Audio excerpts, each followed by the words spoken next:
story to tell. I know they want me to fail. If they throw me into a cell, I know wife, she paying the bill. Cause I can afford to be quiet. My city is dying, the children are crying. Be alert, not devour. The enemy's prowling you just like a lion. But we got the keys, I promise you. Hold on to the peace inside of you. No, I'm not alone. You're not alone. You got an army who follows you. It's time to rise up. Stu, man. What?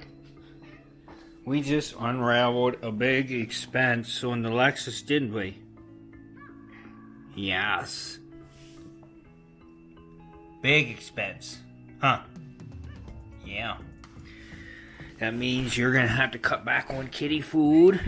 Yeah, I know, it's sad. You're gonna have to cut back. Yeah, no bacon for a week. At least. I know, it's sad. So Lexus has a check engine light. After testing and stuff, figured out neither one of Bank 1 O2 sensors were reading. So I wanted to make sure it wasn't an electrical problem. I ordered one O2 sensor, the upstream one. I didn't order the downstream one yet, but put it up on the lift today, pulled the O2 sensor out, pulled the upstream one out, tested with a torch, no voltage, nothing, it's not reading. So I pulled the downstream one out and I'm like, that doesn't look right. Here's our upstream. Here's our downstream. What the heck's going on there?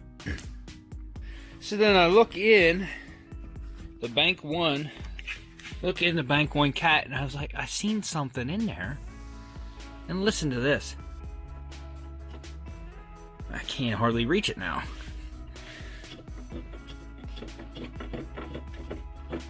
You hear that? That is the sound of a chunk of cat material loose in there. That means this cat is no good. But I don't know if you noticed this. This flange is all one piece, which connects to this cat as well, which goes up to the headers. So this thing needs the whole manifold with both cats on it, and I can tell you it is not cheap, but I ordered it because that's how you got to do it. I ordered both O2 sensors now. That could cause a loss of power, could also cause engine damage. Bank 1 is definitely not going to be running right because the cat material is loose in there. It could plug it. It could be loose and letting the exhaust free flow through it. As it sits right now with that chunk in there, it would be more likely to plug it and cause an issue with power loss, and could also damage your engine if you ran it like that for so long. So I'm going to do the smart thing, and I'm going to replace it. So I'm going to take the stock one off right now. This is actually really easy to do. I'm going to take the two bolts out of the bottom, all the manifold bolts. Hopefully they all come out. The O2 sensors come out really easy on this. Just Southern car, no rust, and they came out very easily. So when you take out O2 sensors like that, put some anti-seize on the threads and you put them back in. Be the good guy. Put it on anti-seize so that the next person that has to replace them isn't struggling or stripping or breaking off the O2 sensor when they go to take it out. So this sucks. I also had that ball joint due. I do that off video, but I'm going to start on this, I guess, right now.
yes, that beehive you're seeing in there is not a beehive.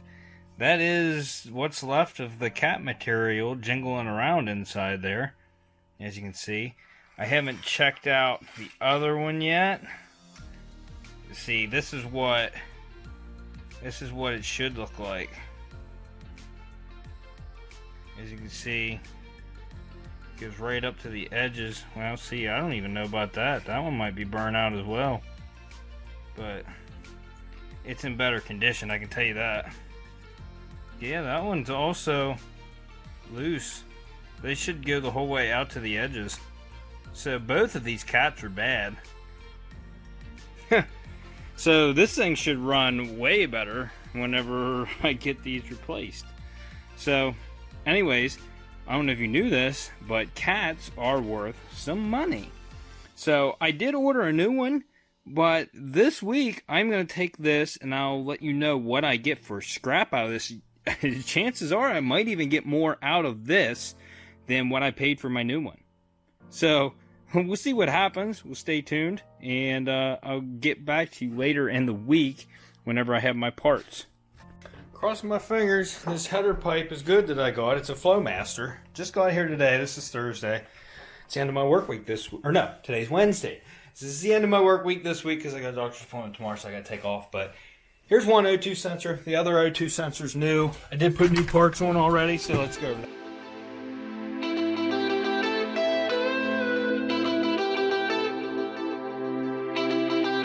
That's right, this video is like months. You're watching this like a month after all this happened anyways, but I know in the comments at some point somebody's gonna be like, why don't you fix the hood struts? I just did. I had them on order. I know you've seen every video of me propping this hood up with a board, but I got new hood struts. They're on there. Right here is the upstream O2 sensor. This is a downstream O2 sensor, and I have not opened up my new header pipe yet. Here's the old one. That is the upstream bank 2 O2 sensor. So I need that because it was still working. But let me open this up and see what it looks like. Hopefully it's good.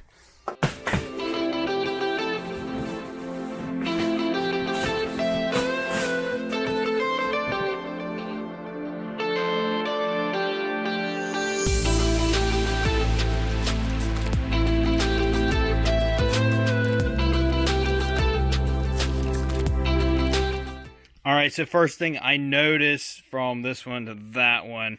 First off, look how far off these are.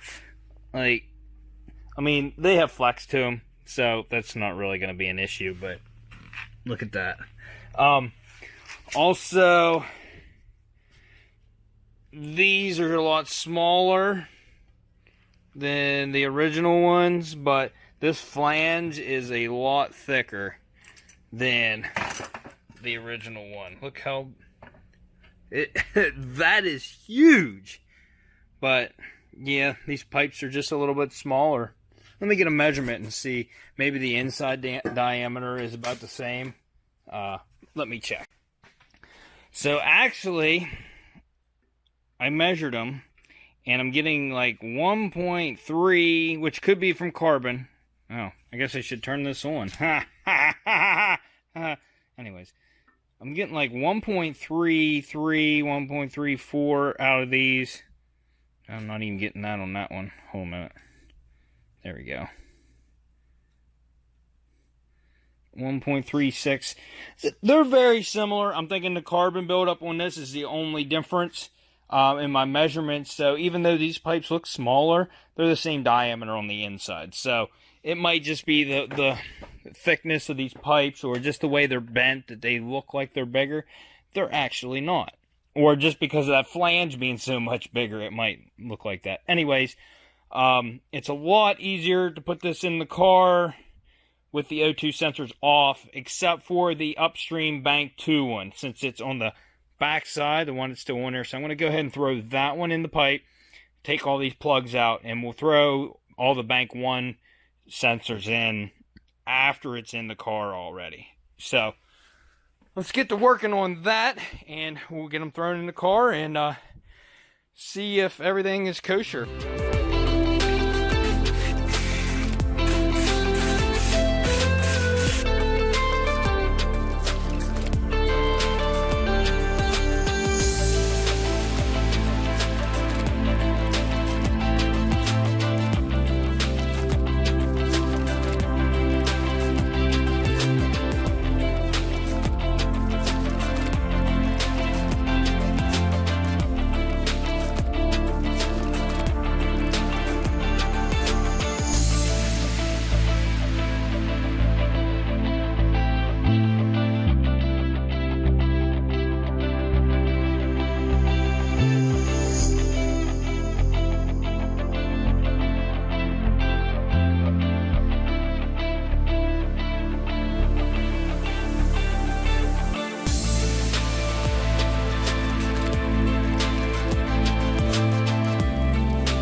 Now, just like with any new part you put on, they're normally coated with oil or whatever.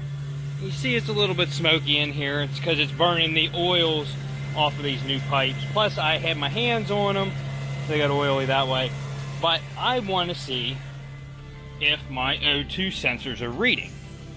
So, let me go into my settings and check. Bank 1 was completely dead when I tried it the last time. It does kind of sound like it changed the exhaust tone a little bit. Did not quiet it up, which I like.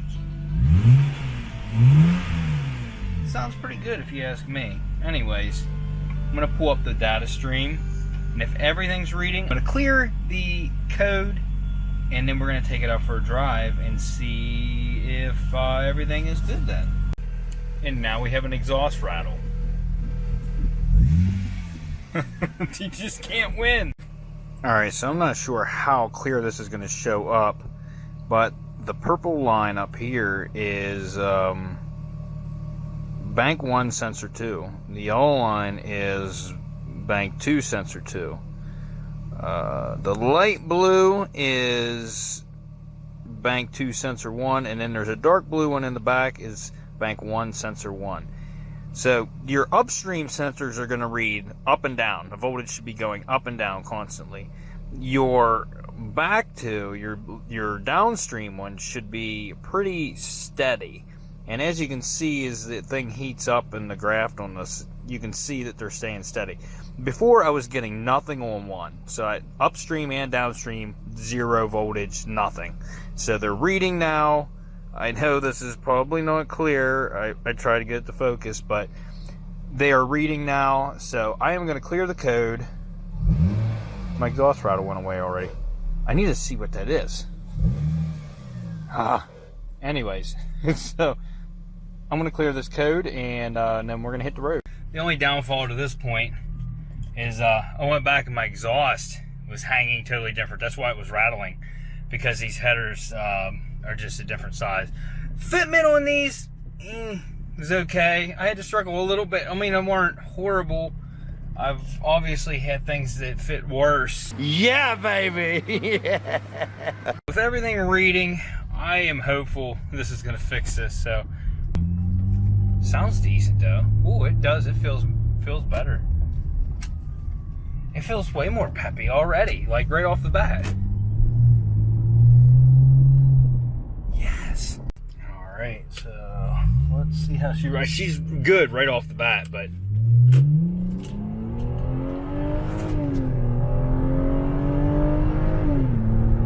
I think it runs great now.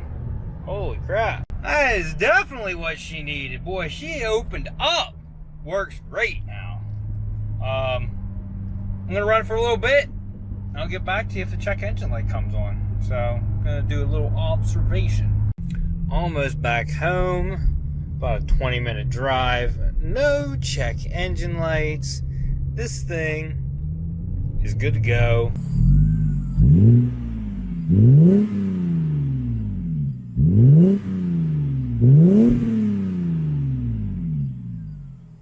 So before I end this episode, tomorrow I'm taking this and some other stuff to the scrapyard. I'm going to see what this will bring me price-wise.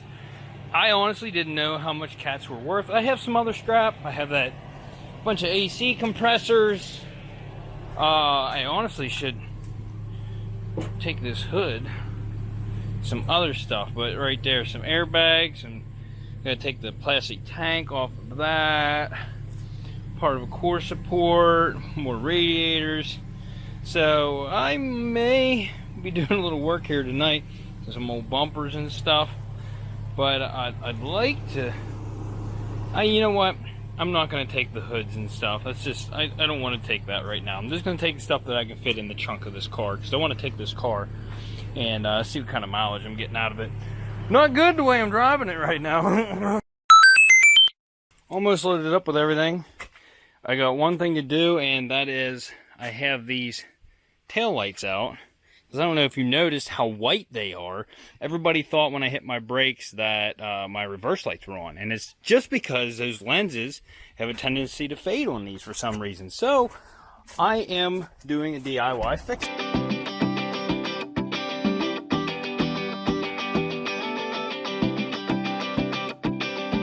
Now I know most of you know about VHT nightshades, and it's normally a lot of people that get it to tint their lenses black.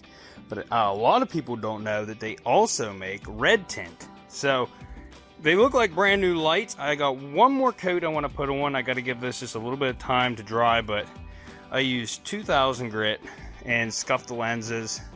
You probably could have did a little bit more coarse than that, but I just wanted to scuff them enough that I knew the paint was going to stick good, and cleaned them up. That's some alcohol and water blend, sprayed them off. Now I got 2 coats on there. I'm going to do one last coat and then put them in the car, and then we're going to head down the road.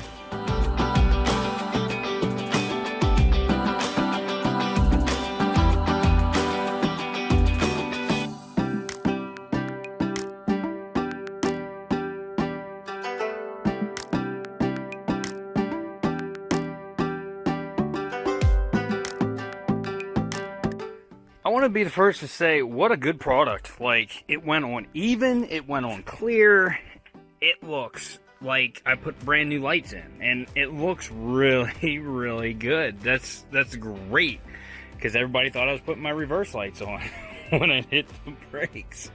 So that's awesome. So let's take this scrap out. Man, that looks good now. Let's take this scrap out and see what I get for this. All right, guys, we are almost there. Power, I will let you know what I get out of this in a second.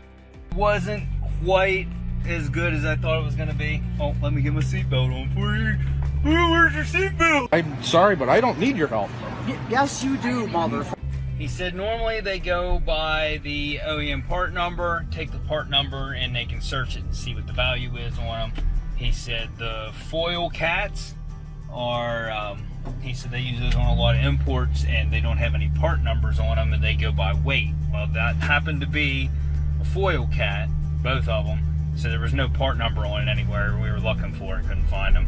So they were foil cats, and then the one only having about a quarter of the material left inside of it made it, you know, worth less. So he gave me 4 pounds worth for it, and was it 4 or 5 pounds?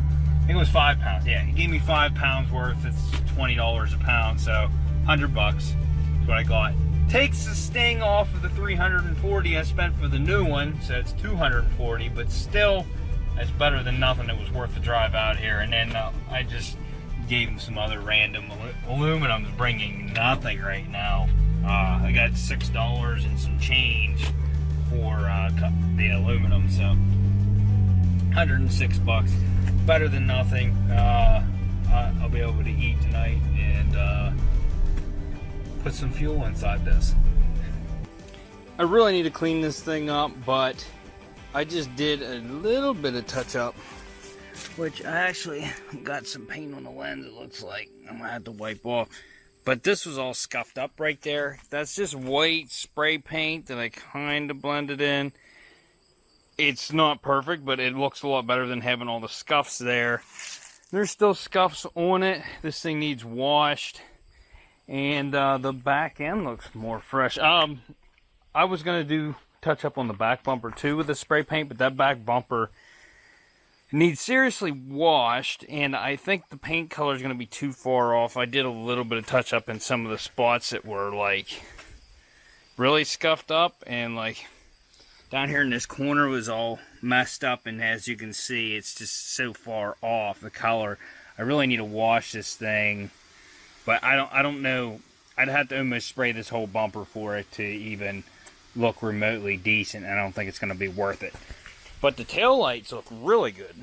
That's just about it on this. I have a couple small things to do on this. I got a couple lugs to put on. A couple. I got the original OEM lug nuts since it had 4 missing. So I'm going to replace those and the studs and stuff. I'm not doing that on camera.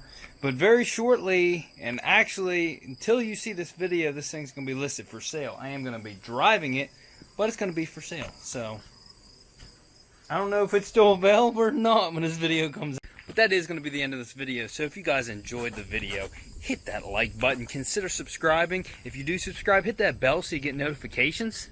Hit that dislike button if you didn't get top dollar for your cats because you took your pet in instead of an exhaust pipe. And as always, we'll see you on the next episode. Unwrapped.